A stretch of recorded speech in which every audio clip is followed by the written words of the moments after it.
myself Veena. Today I'm going to discuss about one of the second few topic magnetism and matter. In this video I'm going to discuss about the introduction, the types of magnet, the Bohr magnet, the properties of Bohr magnet, magnetic field lines and properties of magnetic field lines. Finally, the definition of the magnetic dipole. So now let us see what is the introduction about the topic. The property of any object by virtue of it can attract a piece of iron or steel is called magnetism. That means an object will attract the pieces of iron or steel towards it by a force. That property is called a magnetism. An object having this property is called a magnet. Now let us see what are the types of magnet.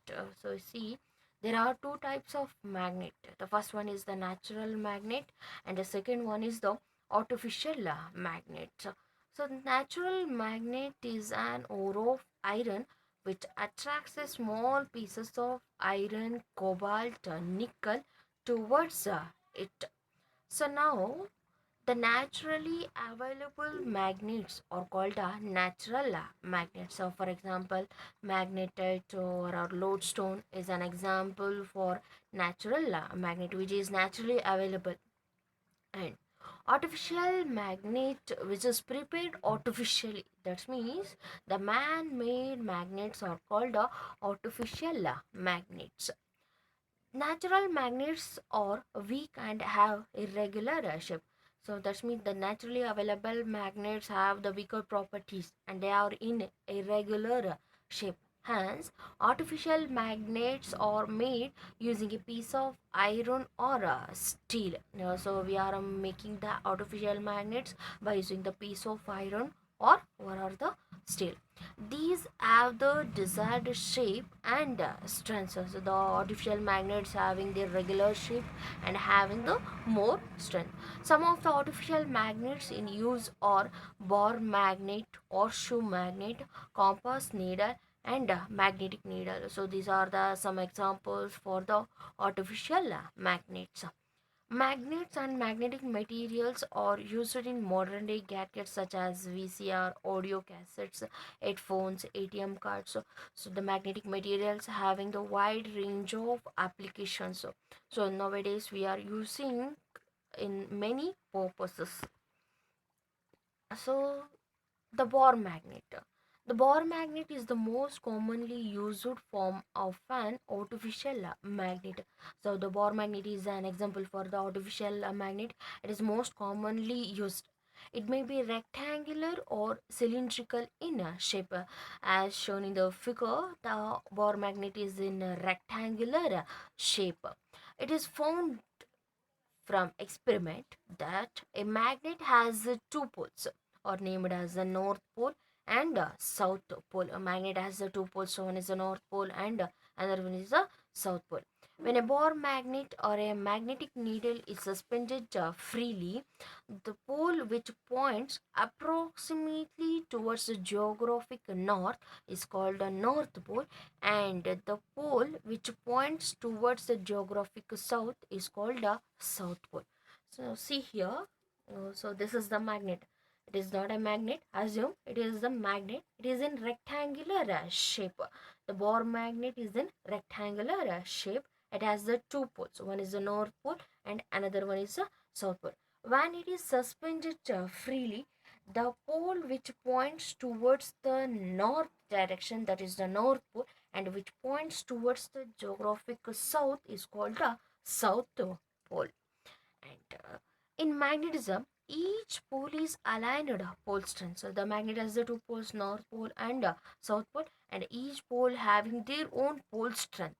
The pole strength of north pole is plus qm and that of south pole is minus qm. Here the pole strength is represented by the letter q, and then the pole strength of north pole is plus qm and that of south pole is minus qm.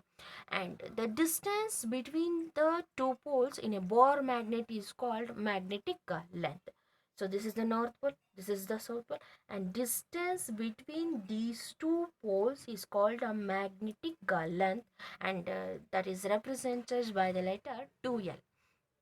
The two poles always exist in pairs and cannot be separated from each other. That means monopoles do not exist. The two poles, the North Pole and the South Pole, they are not separated each other. They are always exist in pairs. Suppose when we are cut this bar magnet into two equal parts, so the each equal parts acts as a magnet having the north and the south pole. We cannot separate the poles of the magnet. So the north pole and the south pole cannot be separated. Now let us see the definition of the magnetic pole. The pole at which magnetic force of the magnet is maximum, those magnetic poles, those are magnetic poles, that is magnetic ends. So this is the magnetic ends, these are called magnetic poles. So in this area the force of attraction is maximum. The force of attraction is maximum. Suppose take an example, when the iron fillings are putting on this bar magnet, iron fillings means the small pieces of iron, the maximum small pieces of iron attracted at the ends of the magnet, not in this area. In this area the attracting property is minimum. At the poles the magnetic force is maximum, and this ends of the magnet are called the magnetic pole. So now let us see the properties of the magnet bar. The first one is the earth as a magnet with its magnetic field pointing approximately from its geographic south pole to geographic north pole. So earth is considered as a magnet, the magnetic field is pointing from south pole to north pole.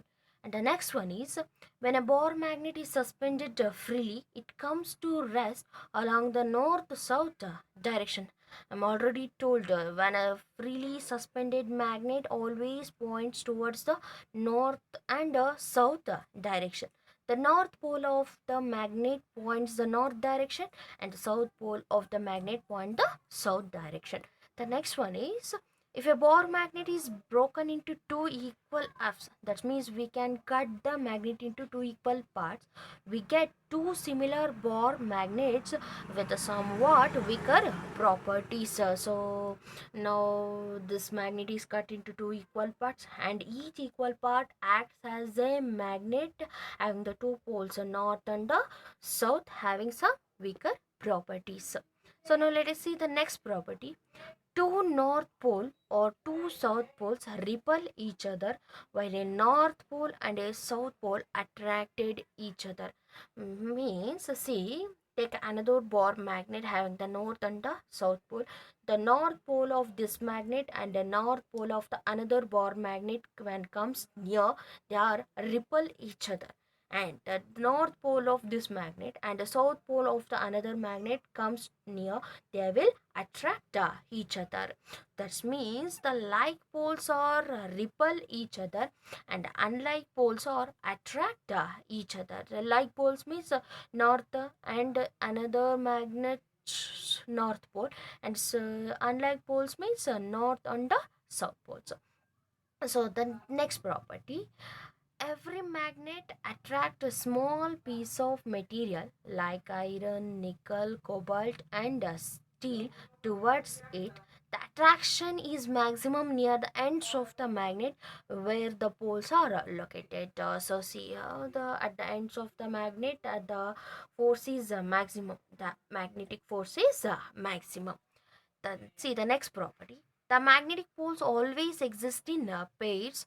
The poles of the magnet can never be separated. That is, magnetic monopoles do not exist.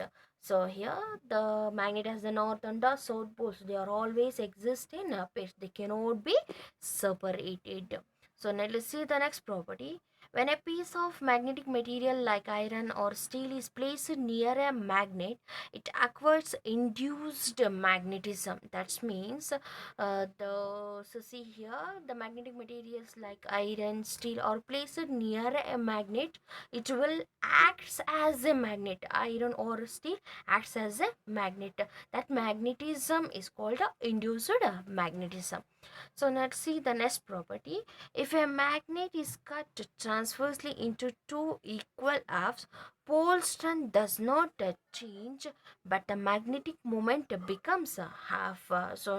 This magnet is cut transversely into two equal parts. Pole strength the pole strength at the poles does not changes, but the magnetic moment becomes half. So let's see the next property. The force of attraction or repulsion between two magnetic poles is directly proportional to the product of pole strength. So the force of attraction or repulsion, so the like poles are attract each other, sorry, the like poles are repel each other and unlike poles are attract each other. That force of attraction is depends upon the product of pole strength and inversely proportional to the square of the distance between them. That is F directly proportional to Q1 Q2 divided by R square. Q1 and Q2 represents the pole strength, R represents the distance between them. Then to remove the proportionality we put a constant, that is mu naught by 4 pi, that F is equal to mu naught by 4 pi q1 q2 divided by r square, where mu naught is the permeability of free space. So now let us see the magnetic field lines. Magnetic field is a space around a magnet or the space around a conductor carrying a current. To visualize a magnetic field graphically, the concept of magnetic field lines was introduced. So see here, so this is the magnet. Around this magnet, the space around this magnet, there is a presence of force of attraction. That force of attraction is called the magnetic field. So we cannot say that magnetic field around the magnet, but we can feel. But in order to visualize the magnetic field, the concept of magnetic field lines was introduced. So now let us see what are the properties of the magnetic field lines. The first one is the magnetic field lines of a magnet or a solenoid form continuous closed loops. So see here, the magnetic field lines of a magnet or a solenoid. Solenoid means, oh, so you as you are seeing in the last chapter, solenoid is a long insulated copper wire wound closely in the form of helix. So the current carrying conductor produces the magnetic field in the surrounding space. A magnetic field lines of a magnet or a solenoid forms a continuous closed loops. So the see here, the magnetic field lines or the continuous closed loop. So next see the next property. The tangent to the field line at a given point represents the direction of the net magnetic field B at that point. That means the magnetic field lines are the continuous closed loops. For that loop, we can draw the tangent. We can draw the tangent. So that tangent represents the direction of net magnetic field at that point. So in that point it represents the direction of magnetic field. So now let us see the next property. The number of magnetic field lines crossing unit area around a point held perpendicular to magnetic field represents the magnetic flux density. So here see the number of magnetic field lines crossing per unit area, that represents the magnetic flux density. So more is the number of magnetic field lines, more is the magnetic flux density, and less will be the magnetic field lines, and less is the magnetic flux density. Now let us see the next property. the magnetic field lines do not intersect each other. So see, the magnetic field lines forms a continuous closed loops. They never intersect with each other. So one magnetic field line cannot intersect with the another magnetic field line. So now let's see the next property. Outside the body of the magnet, magnetic field lines run from north pole to south pole of the magnet. See here, this magnet, this is the north pole, this is the south pole. Outside the magnet, there is the presence of magnetic field. That the magnetic field is represented by the field lines. Those magnetic field lines run from north pole to south pole. Outside the magnetic field lines are run from north pole to south pole. So next property, in electric dipole, the magnetic field lines starts from positive charge and end on negative charge or escape to infinity. So electric dipole, as we are studying in the first chapter, electric dipole, the two charges, two equal and opposite charges are separated by a small distance. So that is called an electric dipole. So in that electric dipole, the magnetic line starts from positive charge and end at negative charge. So now below diagram shows the magnetic field lines of a Bohr magnet, a solenoid of a finite length carrying current, and the third one is the electric dipole. So see the figure. So as we can draw the magnetic field lines around the Bohr magnet. The first figure represents the magnetic field lines of the Bohr magnet. So see the magnetic field lines outside the Bohr magnet. The magnetic field lines run from north to south pole, but inside the Bohr magnet they are run from south to north pole. And as the second figure represents a current carrying a solenoid produces the magnetic field in the surrounding space. That magnetic field is represented by the magnetic field lines. So and the third figure represents the magnetic field due to the electric dipole. In the electric dipole, the magnetic field lines run from positive charge and ends at negative charge. So now let us see the next one, the differences between electric field lines and magnetic field lines. So see, the magnetic field lines are continuous closed loop. As we can see in the figure, the magnetic field lines forms a closed loops, but electric field lines do not form the closed loops. So this is the difference between the magnetic field lines and the electric field lines. So now let us see the expression for magnetic field on the axial line of a Bohr magnet. So see the figure. So see here in this figure, the magnetic field along the axial line. So that means along the axis of the magnet, that is B is equal to mu naught by 4 pi 2m divided by r cube, where mu naught is the permeability of free space, m represents the magnetic moment. And now let us see the expression for the magnetic field on the equatorial line of a Bohr magnet. So equatorial line means this is the equatorial line. In this region, the magnetic field is given by the 1 by 4 pi epsilon naught 2 p divided by r cube. So now let us see the next concept, the magnetic dipole. So what is meant by magnetic dipole? A magnetic dipole consists of two unlike poles of equal strength and separated by a small distance.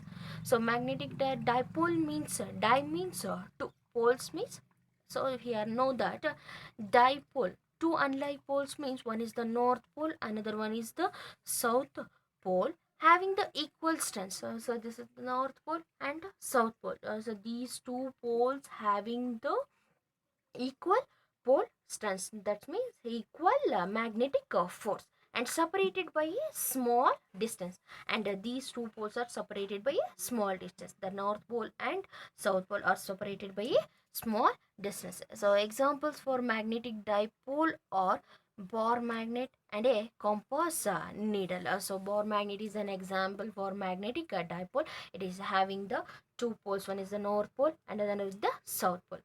A current loop also behaves as a magnetic dipole. So as we are studying the fourth chapter, the current loop produces a magnetic field in the surrounding space.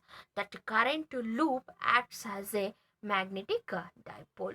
So now let's see here, the magnetic dipole moment of a magnet is the product of the pole strength and the magnetic length.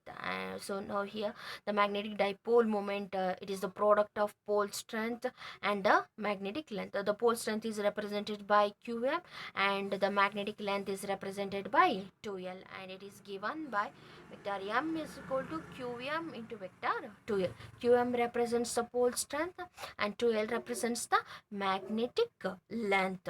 So this is the magnetic dipole moment, where 2l represents the magnetic magnitude equal to 2l and its direction as is from south pole to north pole. So the direction of the magnetic length is from south pole to north pole.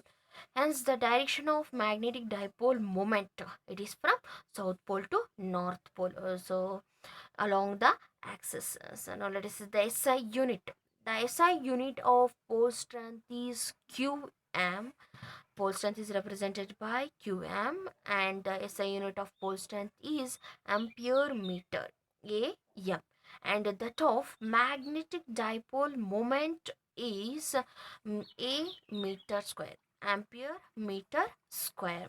The SI unit of pole strength is ampere meter and that of the magnetic dipole moment is ampere meter square. So see the diagram, this is a Bohr magnet. It's having the north and the south pole and having the pole strength is represented by plus qm for north pole and minus qm for south pole, and these two poles are separated by a magnetic length to L. So the magnetic field lines of a Bohr magnet resembles with the magnetic field lines of a current carrying solenoid. As we see the figures, the magnetic field lines are drawn around the Bohr magnet and magnetic field lines are drawn to the current carrying solenoid. They are same, they look like same. That means the magnetic field lines of the Bohr magnet are same as that of the magnetic field lines of the current carrying solenoid. That is, the magnetic field lines of a solenoid and a Bohr magnet can be practically found to be same. That means they are same.